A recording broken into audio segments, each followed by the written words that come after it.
तीसरे कार्यकाल में एनडीए सरकार का बहुत ज्यादा जोर हर तरह के करप्शन को जड़ से उखाड़ फेंकने का होगा। तीसरे कार्यकाल में देश बड़े फैसलों का एक नया अध्याय लिखेगा। आज तीसरी बार जो आशीर्वाद एनडीए को मिला है, जनता जनार्दन के सामने विनय भाव से नतमस्तक हो।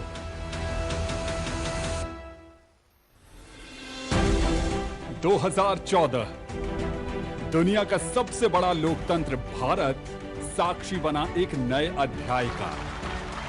राष्ट्रीय फलक पर करिश्माई नेतृत्वकर्ता नरेंद्र दामोदर दास मोदी ने देश की बागडोर संभाली और उम्मीद जगाई कि ये राष्ट्र प्रगति के पथ पर आगे बढ़कर बन सकता है विश्व गुरु। हर बीतते साल के साथ सपने साकार होते गए। कल्याणकारी योजनाओं की शुरुआत, कुशल रणनीति, सफल संचालन और सकारात्मक परिणामों ने देश को आगे बढ़ाया और बना दिया नया भारत। हर वर्ग से मन की बात के जरिए भावनात्मक जुड़ाव हो या जनहित में लिए गए कड़े और मजबूत निर्णय, पिछले 10 वर्षों में हर पल राष्ट्र निर्माण को समर्पित किया है। बेटियां सशक्त हुई, महिलाएं मजबूत, युवा स्किल्ड भी बने और एंटरप्रेन्योर भी, किसानों की आमदनी बढ़ी और समाज के अंतिम छोर पर खड़े गरीब ने भी महसूस किया विकास और खुशहाली। विदेशों में भारत का बढ़ता मान सम्मान, नरेंद्र मोदी की नीतियां, करिश्माई व्यक्तित्व और दूरदर्शिता की बड़ी उपलब्धि है। करोड़ों देशवासियों के जन समर्थन और स्नेह ने नरेंद्र मोदी को तीसरी बार प्रधानमंत्री का जनमत देकर बना दिया है भारतीय लोकतंत्र के इतिहास में अनुपम और विशिष्ट। सिर्फ और सिर्फ वन लाइफ वन मिशन, और वो है मेरी भारत माता।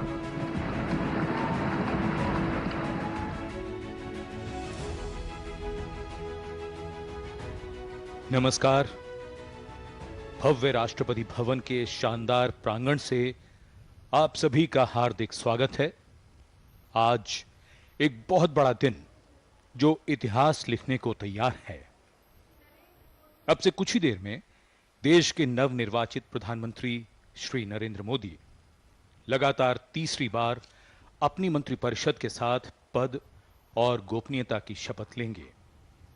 राष्ट्रपति श्रीमती द्रौपदी मुर्मू उन्हें शपथ दिलाएंगी। पारंपरिक और समारोहिक सज-धज की धूम है यहां राष्ट्रपति भवन में। भव्यता में सादगी है और सादगी में भव्यता। पूरा वातावरण उत्सुकता से भरा हुआ। देश की नई सरकार के शपथ ग्रहण का समय निकट आता हुआ बेहद खास मेहमानों की मौजूदगी है यहां पर। राष्ट्रपति भवन के प्रांगण की शोभा आज लिख रही है नए उत्कर्षों की कहानियां। नई सरकार का गठन होने वाला है। देश को मिलने वाली है नई ऊर्जा, नवीन संकल्प, नए विचार। This energy, this enthusiasm is palpable here. The majestic Rashtrapati Bhavan looks even more splendid this evening as it is dressed up for a very special occasion. An historic occasion. Prime Minister-elect Shri Narendra Modi will take the oath of office for the third consecutive time.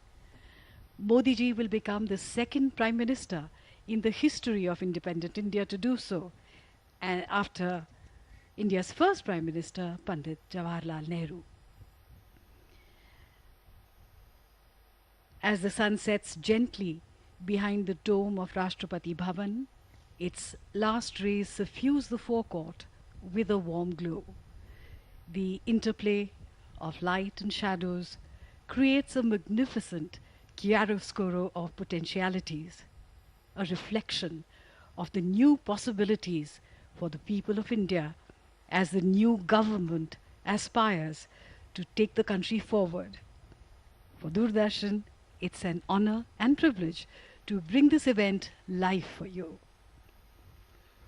नील गगन में सांध्य तारा का, पावस में प्रथम फुहारा का और माला में जो स्थान प्रथम मणि का रमणीय होता है, ठीक वही स्थान दुनिया के सबसे बड़े लोकतंत्र भारत की शासन व्यवस्था में प्रधानमंत्री के शपथ ग्रहण समारोह का है। आज की शाम उम्मीदों की शाम है। ये एक नई शुरुआत है टीम इंडिया के करोड़ों सपनों को पूरा करने की दिशा में। ये नया आगाज है संभावनाओं को संभव बनाकर देश को प्रगति के शिखर तक ले जाने का। ये नूतन प्रयास है करोड़ों देशवासियों के आत्मीय स्नेह और समर्थन के प्रति आभार व्यक्त कर उनकी उम्मीदों पर खरा उतरने का। The stage is set for a momentous occasion. The swearing-in ceremony of India's Prime Minister for the third consecutive term. The forecourt buzzes with anticipation, thrumming with the energy of a nation eager to witness history unfold. Dignitaries and guests gather, and the atmosphere is absolutely crackling with excitement and significance. The Rashtrapati Bhavan, with its grandeur and timeless elegance, provides the perfect backdrop for this auspicious event, a symbol of India's democratic ideals and aspirations. ठीक कहा प्रिया। आज भारत के प्रधानमंत्री और केंद्रीय मंत्रिमंडल के सदस्यों का संवैधानिक शपथ ग्रहण समारोह है। धीरे धीरे माननीय शपथ लेने वाले मंत्रीगणों का शुभागमन हम देख पा रहे हैं स्क्रीन में। यह अत्यंत विशेष और ऐतिहासिक अवसर है। जिन विशिष्ट सांसदगण को आज मंत्री पद की संवैधानिक शपथ दिलाई जा रही है, उन सभी पद नामित मंत्रियों को हमारी ओर से अग्रिम बधाई एवं शुभकामनाएं। ये विकसित भारत 2047 के कर्णधार हैं। आज का ये समारोह दूरदर्शन, आकाशवाणी और इंटरनेट के माध्यम से ओरिजिनल टेलीकास्ट और प्रसारण के माध्यम से आप तक पहुंच रहा है।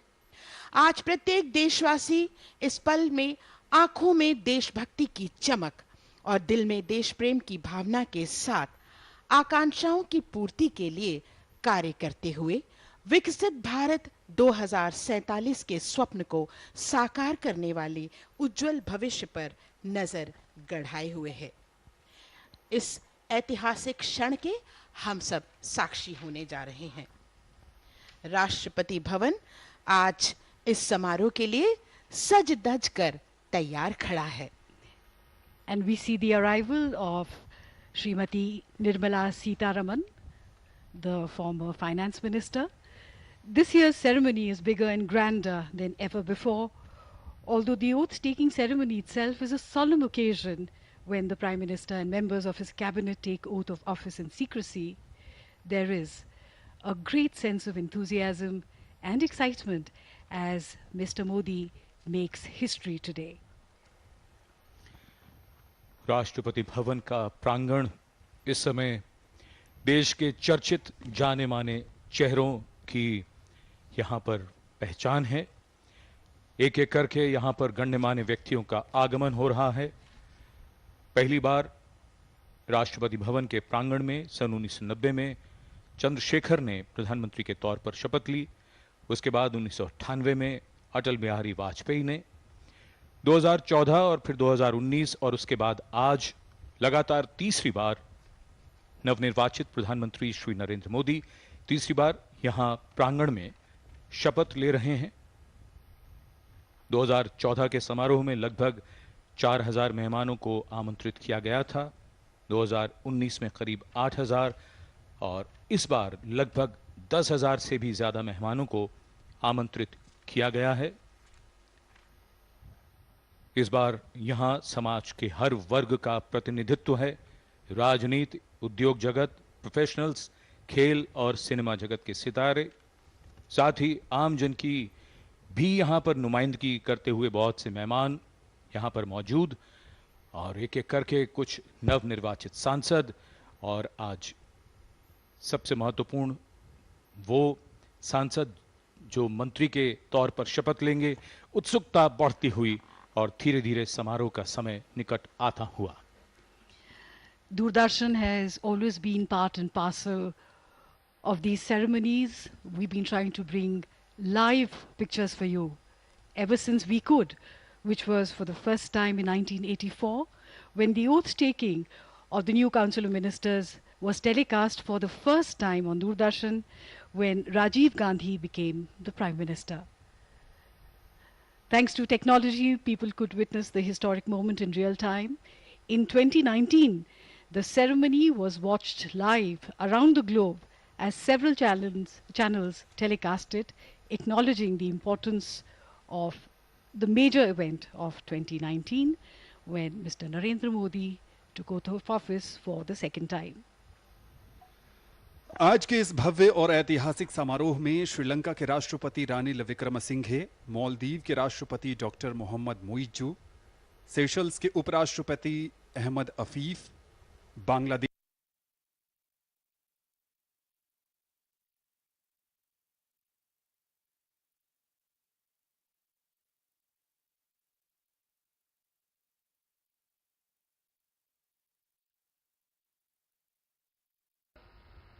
और जितिन प्रसाद भी नजर आ रहे हैं। मनसुख मांडविया का भी आगमन हो चुका है इस शपथ ग्रहण समारोह में। यह समारोह लोकतंत्र की भव्यता के साथ भारतीय संस्कृति की अनुपम छटा का बेहतरीन समावेश है।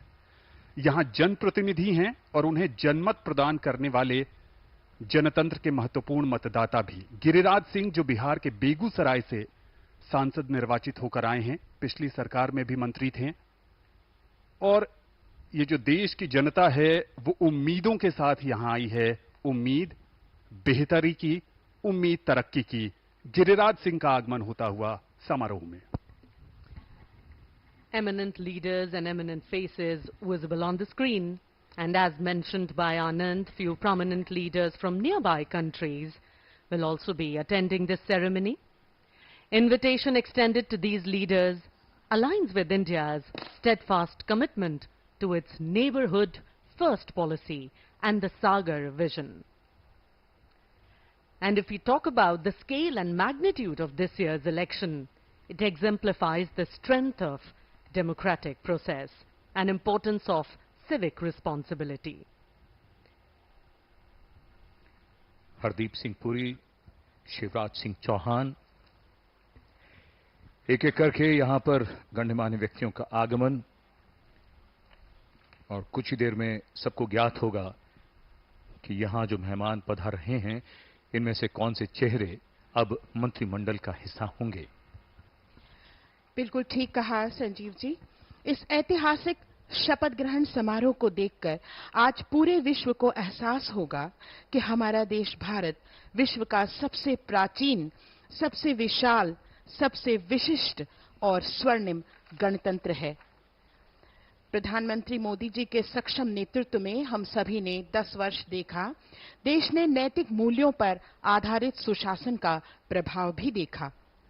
भारत के संविधान के उद्देश्यों तथा आदर्शों को कार्यरूप देने के लिए देश के सामान्य नागरिक और वंचित वर्गों के लोगों के हित में भोजन सुरक्षा, आवास, स्वास्थ्य कल्याण, पेयजल, स्वच्छता जैसे अनेक क्षेत्रों में विश्व की सबसे बड़ी जन कल्याण योजनाओं को सफलतापूर्वक कार्यान्वित होते हुए भी देखा है।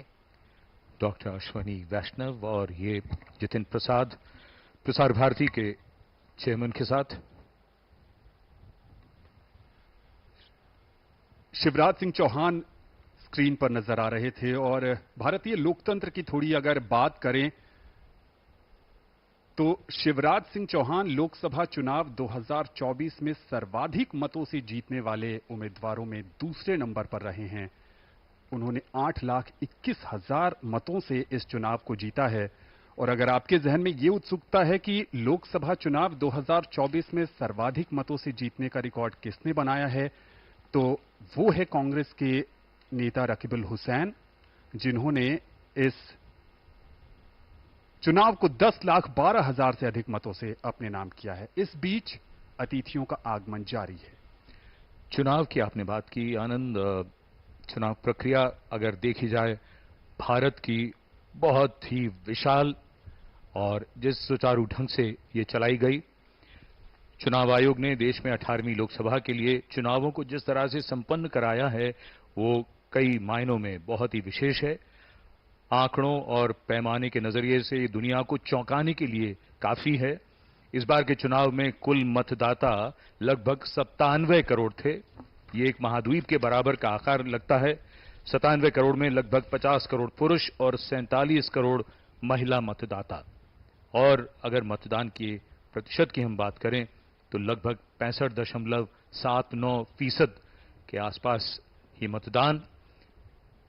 इतनी बड़ी लोकतांत्रिक प्रक्रिया विश्व में कहीं नहीं होती, कहीं नहीं हुई।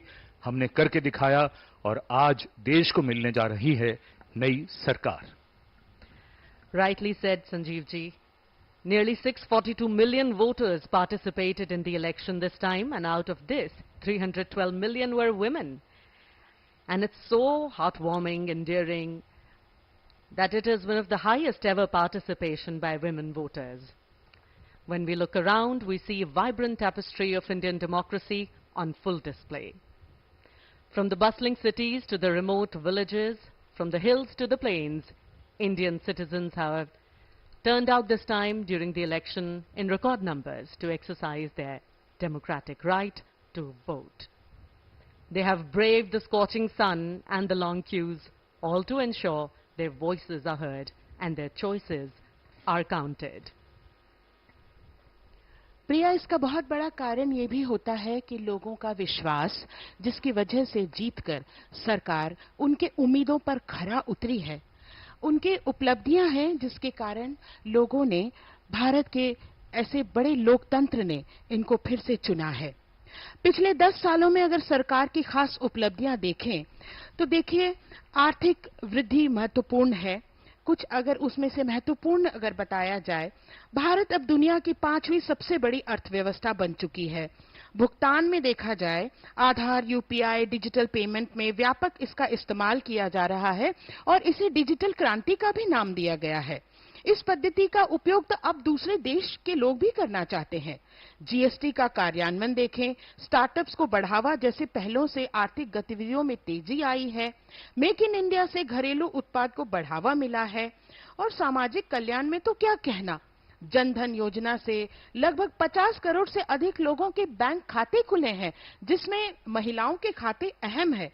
उज्ज्वला योजना, स्वच्छ भारत मिशन, किसान सम्मान, बहुत सारी ऐसी चीजें हैं जिनका उल्लेख करना इसलिए भी मुनासिब है क्योंकि इस वजह से ही सरकार को पुनः देश की जनता चुनती है। Modi ji often says this is indeed India's hour.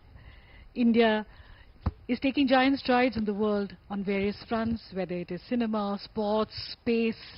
We are seeing confidence, courage, and a certain panache in various fields of excellence.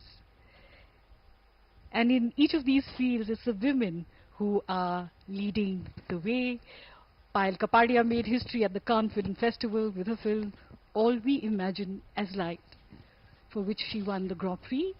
Anusuya Sengupta won the Best Actress Award. Before that, of course, the men too did well. Last year, Natu Natu won the Best Song Oscar in 2023. पवन कल्याण को अभी हमने देखा, जनसेना के नेता जिनका बहुत योगदान है और जैसा कि हम सब जानते हैं बहुत ही मशहूर, प्रचलित, प्रख्यात और रामदास अठावले। एक एक करके ये सभी चर्चित चेहरे यहां पधार रहे हैं। कई बार मुश्किल होता है सबका नाम एक साथ लेना और उत्सुकता बहुत है। और राष्ट्रपति भवन का प्रांगण जो अगर इस समय हम राष्ट्रपति भवन की ओर से देख रहे हैं तो उसके बीचों बीच ये ऐतिहासिक जयपुर स्तंभ 145 फीट ऊंचा, यहां मेहमानों का लगातार आगमन हो रहा है। कुछ ही देर में यहाँ, जैसा हमारे साथियों ने बताया, विदेशी मेहमान जो राजनेता हैं वो भी पधारने वाले हैं। उसके बाद माननीय प्रधानमंत्री का आगमन होगा, फिर समारोह राष्ट्रपति जी के आगमन के पश्चात प्रारंभ होगा और जिसकी प्रतीक्षा हम सबको है, पूरे देश को है, दुनिया को है, देवेंद्र फडणवीस जो उप मुख्यमंत्री हैं महाराष्ट्र के, उनका आगमन। भारत में लोकतंत्र की एक प्राचीन और अखंड संस्कृति रही है, या यूं कहें कि भारत वैश्विक लोकतंत्र का स्तंभ रहा है। आजादी के बाद से 18 राष्ट्रीय चुनाव, 400 से अधिक राज्य चुनाव और 10 लाख से अधिक स्थानीय स्व सरकारी चुनावों का अनुभव ये देश कर चुका है। हम दुनिया में एकमात्र राष्ट्र हैं जिसने हर वयस्क नागरिक को स्वतंत्रता के बाद पहले दिन से ही मतदान का अधिकार दिया है। ये विहंगम नजारा आप जो देख रहे हैं, ये राष्ट्रपति भवन के ठीक सामने लगभग 10,000 लोग इस ऐतिहासिक समारोह का साक्षी बन रहे हैं और शंकराचार्य का भी यहां पर आगमन होता हुआ। भारत हमेशा से ही जहां संविधान के तौर पर धर्मनिरपेक्ष राष्ट्र रहा है, वहां अपने आध्यात्मिक गुरुओं के प्रति कृतज्ञता का भाव और यहां पर लोगों में उत्साह है, जोश है। वो नए भारत के नई तस्वीर गढ़ने में अपना योगदान देना चाहते हैं। इस समय शंकराचार्य का, रामभद्राचार्य का आगमन।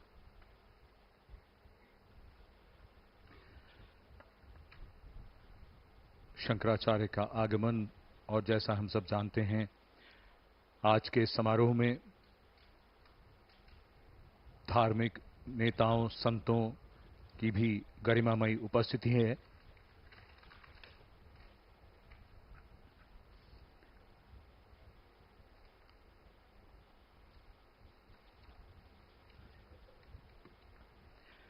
संत रामभद्राचार्य जी, जिनका भी आगमन हुआ, और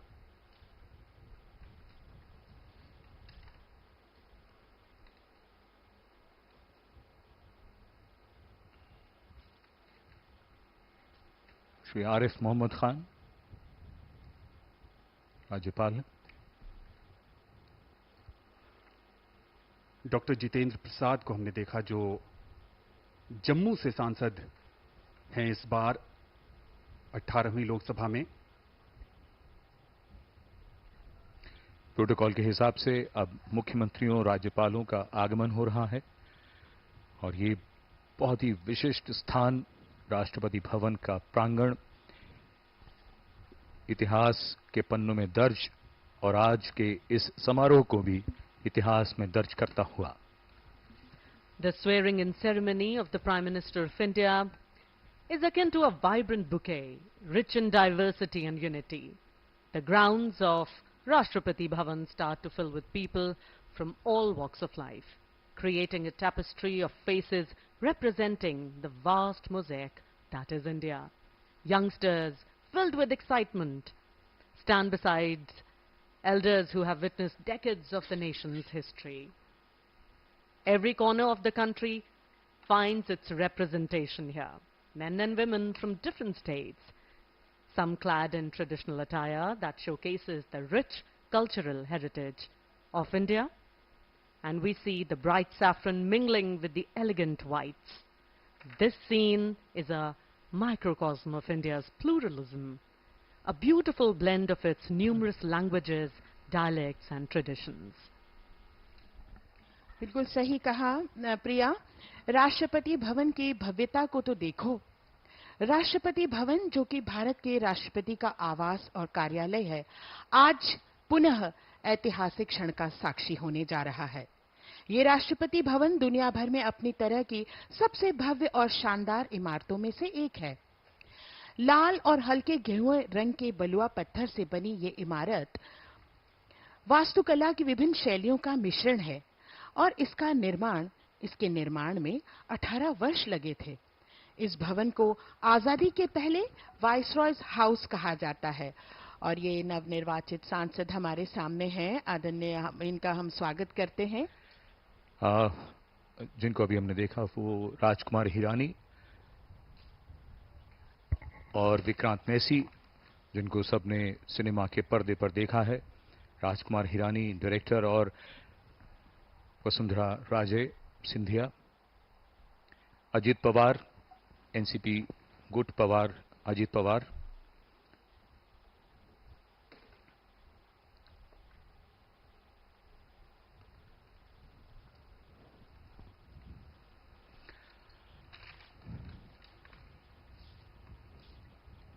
अगर हम इस बार के चुनावों की बात करें तो कुछ ऐसे आंकड़े अवश्य हमारे सामने आते हैं जिन पर गौर करना भी जरूरी है और जिनको जानना भी बेहद जरूरी है। 1,80,00,000 इस बार वो मतदाता थे जिनकी अवस्था 18 वर्ष हो गई, यानी जिन्होंने पहली बार मतदान किया, मतदान के योग्य हुए। लगभग 88,40,000 दिव्यांग मतदाता थे। 19,10,000 जो सेना में शामिल हैं वो मतदाता। 19,74,00,000 20 से 29 वर्ष की आयु के युवा मतदाता। भारत को एक युवा शक्ति के रूप में दुनिया देखती है और उसके ये मतदाताओं की संख्या। इस बार एक बात और भी महत्वपूर्ण हुई और वो ये कि लगभग 82 लाख जो ऐसे मतदाता थे जिनकी अवस्था 85 वर्ष से अधिक थी, उन्हें घर से ही मतदान करने की सुविधा भी प्रदान की गई। हरदीप सिंह पुरी और उनके साथ अनुप्रिया पटेल बैठी हैं। संभावित जो कैबिनेट बनने वाली है उनके चेहरे। बॉलीवुड के दिग्गज अभिनेता अक्षय कुमार भी इस भव्य और ऐतिहासिक समारोह में आते हुए। उनके साथ प्रसार भारती के चेयरमैन नवनीत सहगल भी थे। ये हैं धर्मेंद्र प्रधान, ओडिशा से इस बार लोकसभा के लिए निर्वाचित होकर आए हैं। इससे पहले भी मोदी सरकार में मंत्रालय इनके जिम्मे था, शिक्षा मंत्री रहे। उससे पहले पेट्रोलियम मंत्रालय भी इनके नेतृत्व में काफी आगे बढ़ा। संजीव, आप लोकसभा चुनाव के आंकड़ों की बात कर रहे थे। एक छोटा सा आंकड़ा जो निर्वाचन आयोग ने जारी किया था, इस बीच हरियाणा के पूर्व मुख्यमंत्री मनोहर लाल का आगमन होता हुआ करनाल से इस बार लोकसभा के लिए चुनकर आए हैं वो। और जो संभावित मंत्रिमंडल हैं उसमें भी नजर आ रहे हैं ज्योतिरादित्य सिंधिया। और सबकी नजर इसी तरफ रहती है। हालांकि कई खबरें तो चलती रहती हैं, लेकिन अब सबकी नजर इस बात की ओर कि उधर जो मंच है जहां पर मंत्रिमंडल शपथ लेने के लिए कुर्सियां निर्धारित हैं, उस तरफ कौन कौन अपने कदम बढ़ाता है। In fact, there is usually a lot of speculation and guesswork going on, and when people see close-ups of any of the visitors here, the invitees, the members of parliament, we hear news spreading around like fire that that person may, just may, take the oath of office today. Jitan Ram Manjhi भी नजर आ रहे हैं और जीतन राम मांझी इस लोकसभा के सबसे उम्रदराज सांसद हैं। उनके साथ हैं जयशंकर। बिल्कुल, और ये सही बात है जो आप लोगों ने अभी कहा कि बहुत महत्वपूर्ण बात ये कि इससे ज्यादा आधिकारिक तो कोई बात हो ही नहीं सकती कि दूरदर्शन पर पूरा देश देख रहा है कि जहां जो कुर्सियां निर्धारित हैं, जब भी वहां बैठे हुए लोगों को दिखाया जा रहा है, देश को पता चल रहा है कि कौन कौन मंत्रिमंडल में शामिल है। In fact, this time in the Lok Sabha, of course, we have people with experience. We also have 280 new members of parliament. Mr. Modi has called the 18th Lok Sabha the house of youthful energy. और जिस आंकड़े की बात मैं कर रहा था संजीव थोड़ी देर पहले, निर्वाचन आयोग ने बताया कि इस बार भारत में जितने मतदाताओं ने मत दिया वो G7 देशों के मतदाताओं का 1.5 गुना और यूरोपीय संघ के 27 देशों के मतदाताओं का 2.5 गुना है। अपने आप में एक बड़ी उपलब्धि। जी बेशक आनंद, और इसे सिर्फ महसूस करना और एक प्रक्रिया को समझना। मनोज सिन्हा, उनका आगमन।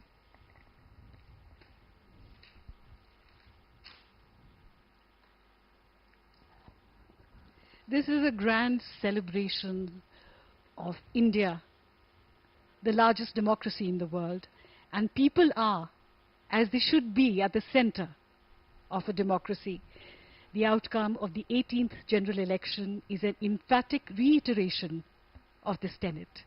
The largest democracy of the world has spoken through its votes, and this is a celebration of that vibrance, that energy, youthful energy, because the youth of India came out in large numbers to vote, to speak, to express their opinion. And the new government has a responsibility to live up to the expectations of the people of India.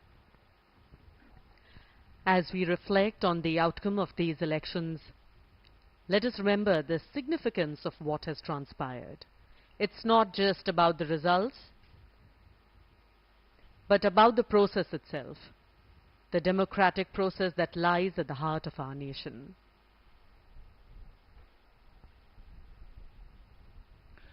Uttarakhand के मुख्यमंत्री पुष्कर सिंह धामी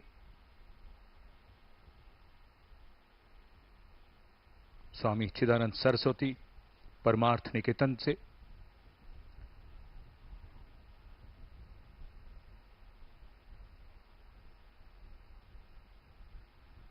इस समय, जैसा कि हम आपको बता रहे थे, अब गण्यमान्य व्यक्तियों का आगमन, राज्यपाल, मुख्यमंत्री एक एक करके यहां पधार रहे हैं और ये राष्ट्रपति भवन का प्रांगण है, जहां अब उत्सुकता अपने चरम पर पहुंचती हुई डॉक्टर मनसुख मांडविया और S Jaishankar. If only we could hear what they're talking about, Sanjeev. The excitement to know what's going on at this moment is so palpable and quite unbearable. उत्सुकता अपने चरम पर पहुंचती हुई. अभी अभी हम सभी ने देखा एस जयशंकर, हमारे माननीय मंत्री. हम सभी जानते हैं भारत अंतर्राष्ट्रीय मंच पर चमकता हुआ सितारा बनके हाल ही में उभरा है. दुनिया के प्रमुख देशों के साथ मजबूत रिश्ते हैं. आतंकवाद के खिलाफ सख्त कदम से अंतर्राष्ट्रीय मंचों पर भारत की सक्रिय भागीदारी बढ़ी है. ये तो एक सिर्फ झलक है सरकार के बहुत से कार्य. और अभी अभी हमारे बीच शुभागमन श्री अमित शाह जी का. अगर देखें तो पिछली सरकार के उपलब्धियों में महिला सशक्तिकरण, सरकार की पहल और उपलब्धियों में महिलाओं का सशक्तिकरण भारत के समग्र उत्थान की रीढ़ बनकर आया है. आज हम यहाँ पर बहुत सारे लोगों को देख पा रहे हैं, महिला नेतृत्व को हम देख पा रहे हैं, सामाजिक और आर्थिक उत्थान के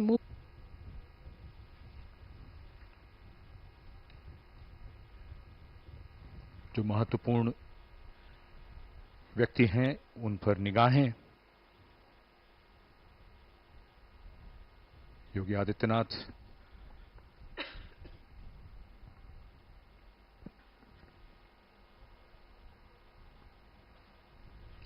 The forecourt of Rashtrapati Bhavan gives a vivid idea of the sheer hugeness and self-assurance of Rashtrapati Bhavan and its majestic panorama.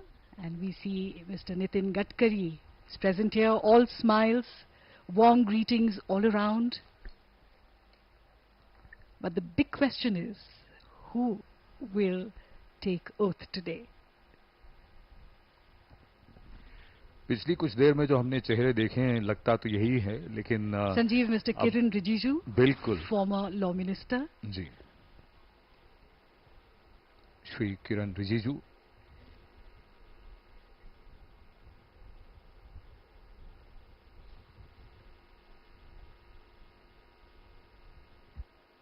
भव्यता को चार चांद लगते हुए. और आज जैसा कि हम सब जानते हैं, दिल्ली में काफी गर्मी का मौसम, तापमान 44-45 डिग्री को छूता हुआ, लेकिन इस समारोह की भव्यता ने इस तरह की किसी भी परेशानी को भुला दिया है और सूरज अब ढलने लगा है, गर्मी कम होने लगी है, उत्सुकता बढ़ने लगी है. सबको इंतजार है कि बस कुछ ही देर में जब यहां पर प्रधानमंत्री का आगमन होगा और वो अपने मंत्रिमंडल के सहयोगियों के साथ शपथ लेंगे।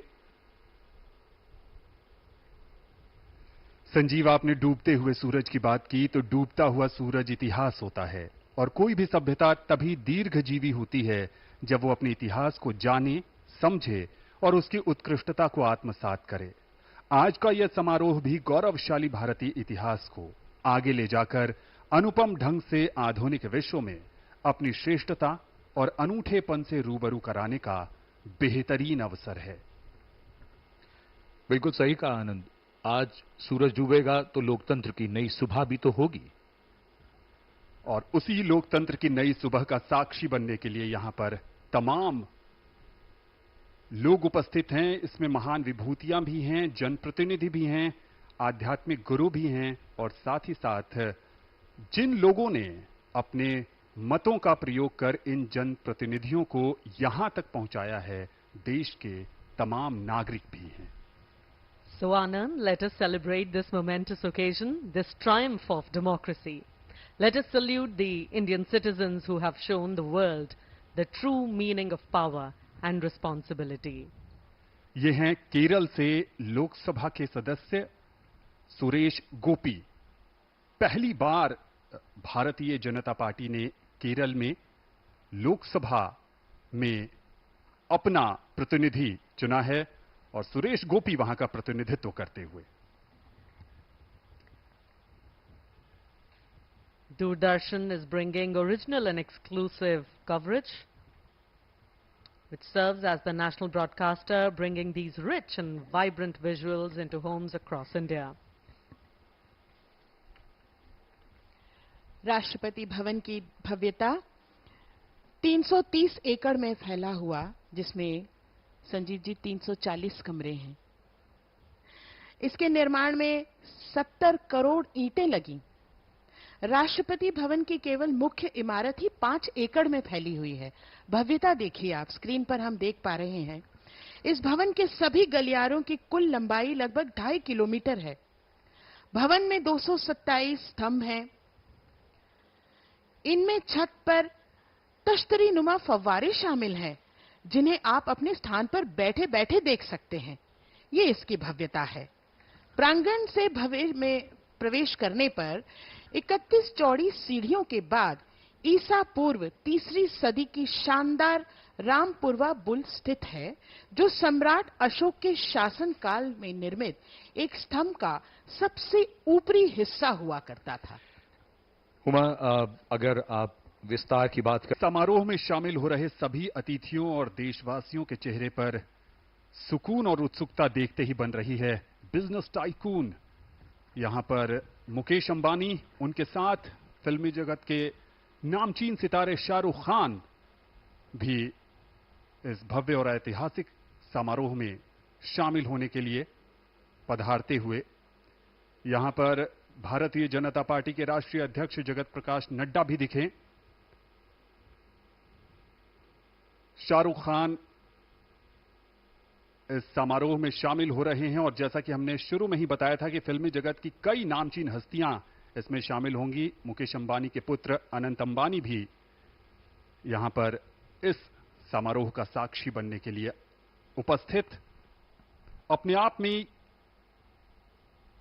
बहुत ही ऐतिहासिक अवसर है। एक तरफ सुकून तो दूसरी तरफ उत्सुकता। सुकून एक दृढ़, मजबूत और प्रभावी सरकार के हाथ में देश का नेतृत्व सौंपने का। उत्सुकता भावी भारत की तस्वीर को लेकर, वो तस्वीर जिसमें सबकी प्रगति, उन्नति और तरक्की हो। You were talking about tasveer. What is interesting here is everyone is on selfie mode. So you see superstars taking pictures with politicians and politicians taking pictures with superstars. A very interesting time here to see people interacting with each other. There's so much joy, excitement, a sense of warmth, and of course bonhomie as people from across party lines and from across professions are coming together for this historic special occasion. ये एक भारत श्रेष्ठ भारत का भी शानदार परिचय है ये समारोह। This grand space has borne witness to countless moments of national importance, serving as the stage for the oath-taking of Prime Ministers. And as we stand here today amidst the grandeur of Rashtrapati Bhavan, we see film stars walking in. Rajnath Singh walks in among many prominent leaders. The forecourt, with its timeless architecture and regal charm, serves as a poignant reminder of India's democratic ideals and its journey towards progress and prosperity. From the ashes of colonial rule to the vibrant democracy we cherish, and here walks in Kangana Ranaut, still riding high on her victory from Mandi. बिल्कुल सही कहा प्रिया। ये हम यहाँ पर inclusive governance की एक तस्वीर देख रहे हैं, जहां सब शामिल हैं। वो सभी लोग जिन्होंने देश की विकास गाथा में अपना बहुमूल्य योगदान दिया है। देश आज अंतरिक्ष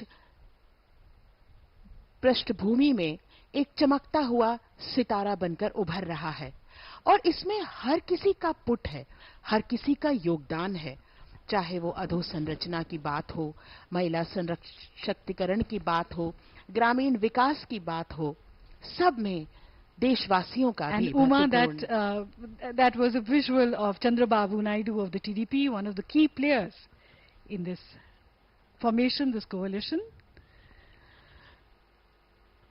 Let's talk a little bit, Sanjeev, about the procedure of today's ceremony. And of course, Dr. Murli Manohar Joshi has arrived here. It's so good to see him healthy and so active. Doctor Murli Manohar Joshi, Nitish Kumar, NDA के महत्वपूर्ण घटक दल के नेता,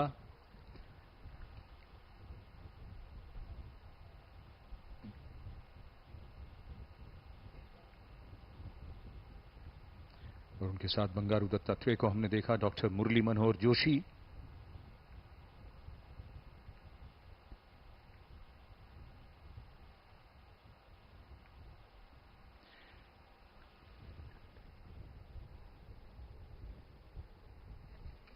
जो मंत्रिमंडल शपथ लेगा उसका दृश्य इस समय स्क्रीन पर, और ये सभी दृश्य दूरदर्शन की ओर से। चंद्रबाबू नायडू जो एनडीए के घटक दल टीडीपी के नेता और नवनिर्वाचित मुख्यमंत्री हैं आंध्र प्रदेश के, शीघ्र ही शपथ लेंगे अपने राज्य के मुख्यमंत्री के तौर पर। Those imposing 21 steps of Rashtrapati Bhavan. In just a short while from now, the Honorable President of India will descend these steps. She will take her place at the dais. Pankaja Munde arriving here. The Honorable President of India will administer the oath of office and secrecy. पूर्व राष्ट्रपति श्री रामनाथ कोविंद और उनकी पत्नी श्रीमती सविता कोविंद का आगमन, उनके साथ उनकी सुपुत्री।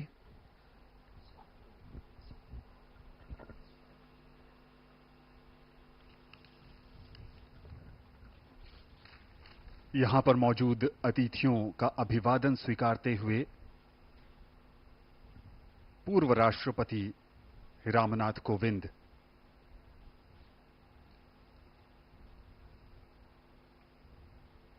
अगर बीते 10 वर्षों की बात करें तो बीते 10 वर्ष का सफर गर्व और गौरव की यात्रा है। राष्ट्रपति भवन के गुंबद पर बड़ी शान से लहराता यह तिरंगा बीते 10 वर्षों में प्रधानमंत्री नरेंद्र मोदी के नेतृत्व में भारत की धरती से लेकर अंतरिक्ष तक की प्रगति का परिचायक है। और पड़ोसी देश नेपाल के प्रधानमंत्री पुष्प कमल दहल प्रचंड और उसके पहले दक्षिण भारतीय फिल्मों के सुपरस्टार रजनीकांत भी इस ऐतिहासिक समारोह में शामिल।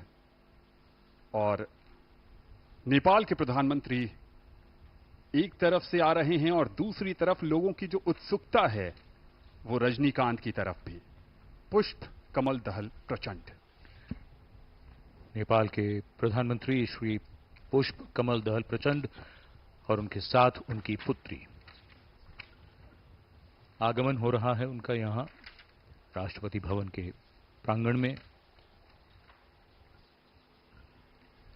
नेपाल भारत का एक महत्वपूर्ण पड़ोसी है और सदियों से चले आ रहे भौगोलिक, ऐतिहासिक, सांस्कृतिक और आर्थिक संबंधों के कारण अपनी विदेश नीति में एक विशेष महत्व रखता है। जगत प्रकाश नड्डा, भारतीय जनता पार्टी के राष्ट्रीय अध्यक्ष,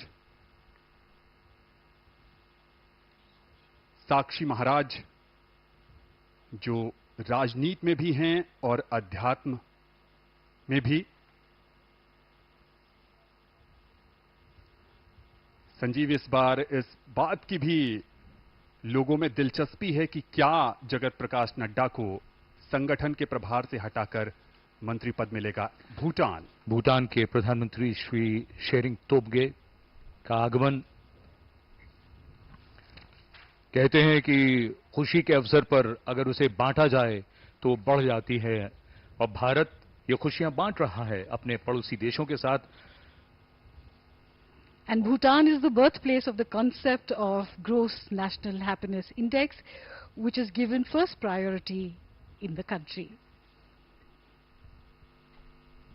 इस बीच रजनीकांत यहां पर उपस्थित लोगों से बातचीत करते हुए भूटान का जिक्र कर रही थीं। जसलीन, भारत भूटान का सबसे बड़ा व्यापारिक साझेदार है। इसके निर्यात और आयात में महत्वपूर्ण हिस्सेदारी भारत की है। चूखा, ताला, मंगदेछू जल विद्युत संयंत्र जैसी परियोजनाएं दोनों देशों की सफलता की परिचायक। The national dress of Bhutan is called the go, which men wear. It's a knee-length robe, somewhat resembling a kimono that is tied at the waist by a traditional belt known as kera. We are seeing the culture and traditions of India and of our guests. Mauritius के यहां पर प्रविंद कुमार जगन्नाथ का आगमन होता हुआ। Mauritius भी भारत का महत्वपूर्ण साझेदार रहा है।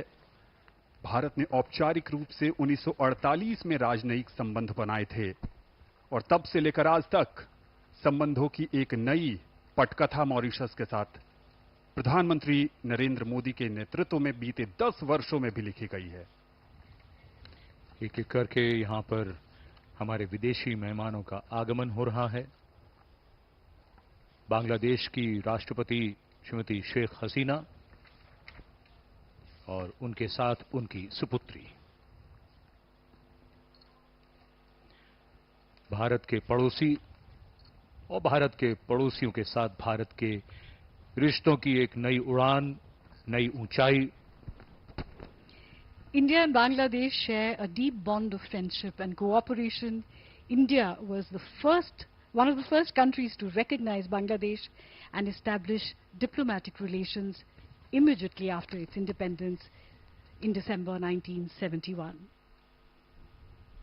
India and Bangladesh share the longest land boundary that India shares with any of its neighbors, and Prime Minister Sheikh Hasina and Mr. Modi have shared many friendly meetings where they have promised to cooperate with each other on various subjects. Jasleen, as you rightly said, India and Bangladesh share bonds of history, language, culture, and multitude of other commonalities. The Shonali Adhyay, or golden chapter of bilateral ties, continues with both sides maintaining close engagement in diverse areas, including at the highest level. She is also the longest-serving female PM in the world. Mallikarjun खड़गे, कांग्रेस के राष्ट्रीय अध्यक्ष, इस समारोह में शामिल।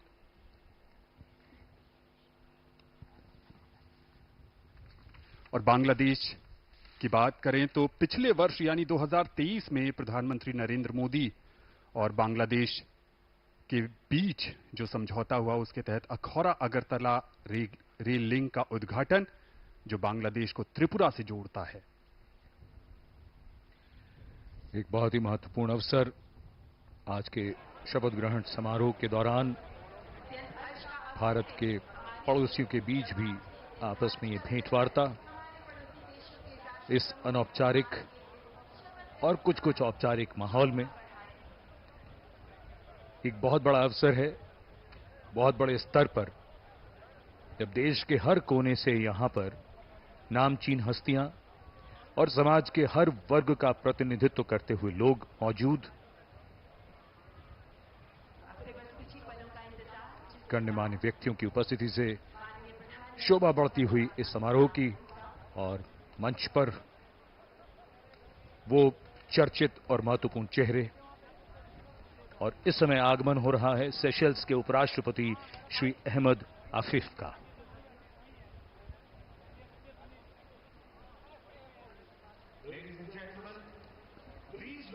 Diplomatic ties between India and Seychelles have existed since Seychelles gained independence in 1976.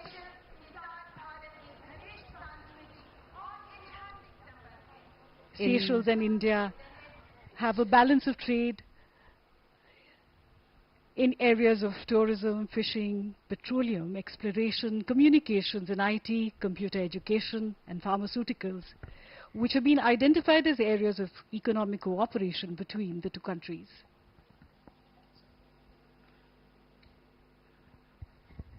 Bharat द्वारा Seychelles में अब तक 29 से अधिक योजनाएं शुरू की गई हैं। इस बीच अतिथियों का आगमन लगातार जारी।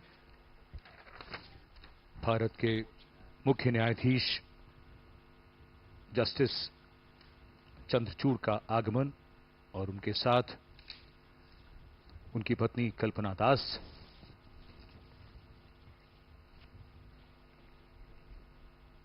ये आयोजन अपने आप में कई कहानियों को समेटे हुए है। एक तरफ विदेशी मेहमान भारत जो अतिथि देवो भवः और वसुधैव कुटुंबकम का प्रसारक रहा है, उसके तहत अतिथियों का स्वागत, सत्कार, अभिनंदन हमारी परंपरा है, हमारे संस्कार हैं।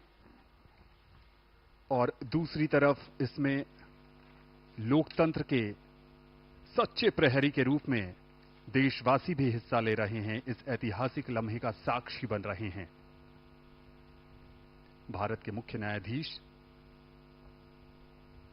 लोगों से मिलते हुए। The forecourt of Rashtrapati Bhavan has borne witness to the triumphs and trials of the Indian nation, and as we witness yet another chapter in its storied history, let us remember the values of unity, diversity, and democracy that unite us as a nation. Here at the heart of India's democratic machinery, the parliamentary system of governance is in full swing. With its roots deeply embedded in the Constitution, and this system has been the cornerstone of India's governance since independence. Eminent leaders who have taken this Smriti Irani sharing a laugh.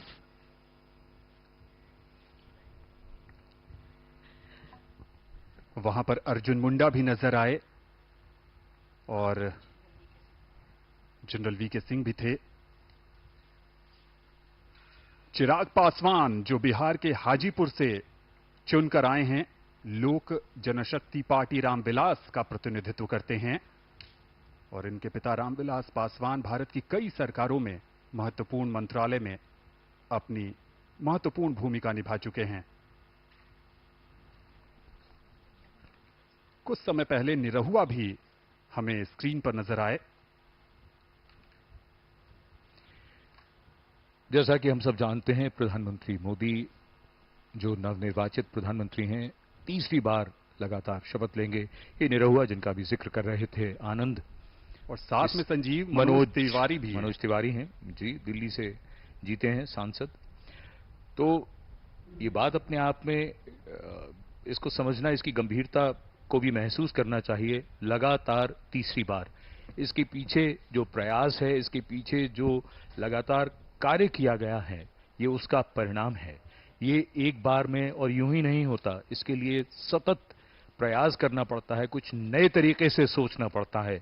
सबका साथ, सबका विकास, सबका विश्वास और सबका प्रयास, ये वो आदर्श वाक्य है जिसने सबको जोड़ा है। और इस समय पर्दे पर पवन कल्याण, जिनके लिए प्रधानमंत्री ने अभी कहा था कि ये हवा का झोंका नहीं बल्कि तूफान है। जी हां, दक्षिण भारत में राजनीति का एक उभरता हुआ चेहरा पवन कल्याण। और यहां पर जो भी लोग आए हैं इस ऐतिहासिक समारोह का साक्षी बनने, उनके मन में उत्साह है, क्योंकि वो नए भारत के नवनिर्माण के जो शिल्पी हैं प्रधानमंत्री नरेंद्र मोदी, ये उस भारत का हिस्सा हैं जो उम्मीदों का भारत है, जो संभावनाओं को संभव करने का भारत है। ये मंच का वो हिस्सा है जहां पर ऐसा माना जा रहा है कि जो मंत्रिपरिषद में शामिल होंगे लोग, वो बैठे हैं।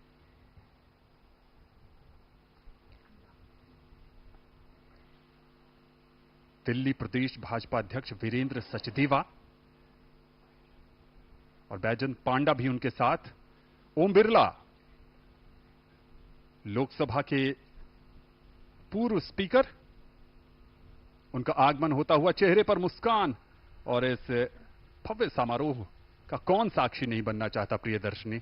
Anand, I'm always intrigued by what first-time elected members of parliament must feel, as they carry a tremendous responsibility on their shoulders, as countless people have placed their hopes and trust in them. These new MPs are expected to deliver on their promises and effectively represent their constituents' interests. The weight of these expectations is significant, as they must navigate the complexities of parliamentary procedures. Shri Om Birla और साथ में उनकी पत्नी doctor Amita Birla.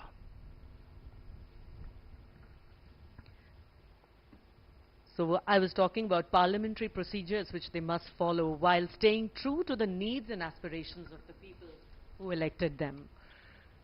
Maldives के राष्ट्रपति doctor Mohammad Muizzu का आगमन, भारत का एक और महत्वपूर्ण पड़ोसी। Our ties with Maldives are deep-rooted, based on exchanges and interactions for centuries. India's neighborhood first policy has deepened our bilateral ties for the common benefit of two countries and their region at large. Bharat cement और rock boulder जैसी सामग्री प्रदान कर मालदीव के बुनियादी ढांचे के निर्माण में हमेशा से सहायता प्रदान करता रहा है।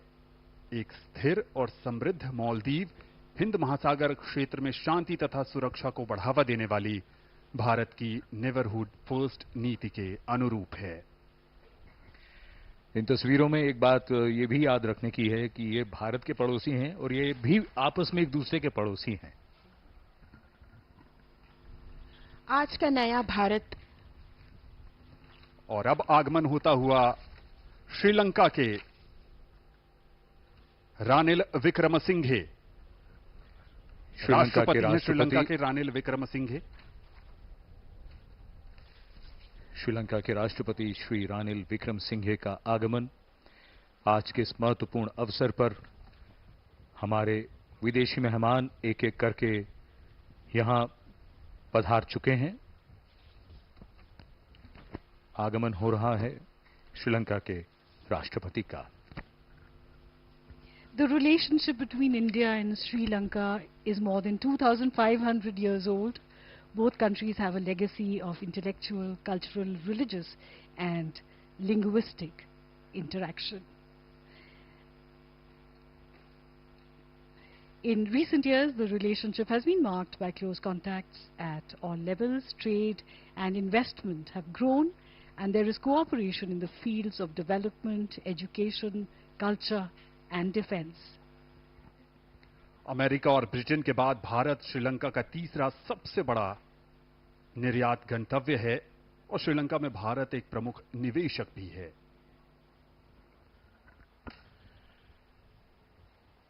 एशिया का ये क्षेत्र और जिसमें हिंद महासागर क्षेत्र के नेता भी हमारे पड़ोसी देश। सबसे बात जो महत्वपूर्ण और याद रखने की है वो ये कि अब तक दुनिया में इस बात की चर्चा हमेशा होती आई है, संभावनाओं की दृष्टि से दुनिया का ये हिस्सा अब अपनी पहचान और अपनी शक्ति की एक बहुत बड़ी कहानी लिखने जा रहा है। धीरे धीरे दुनिया ने माना है और इस समय बांसुरी स्वराज नई दिल्ली से सांसद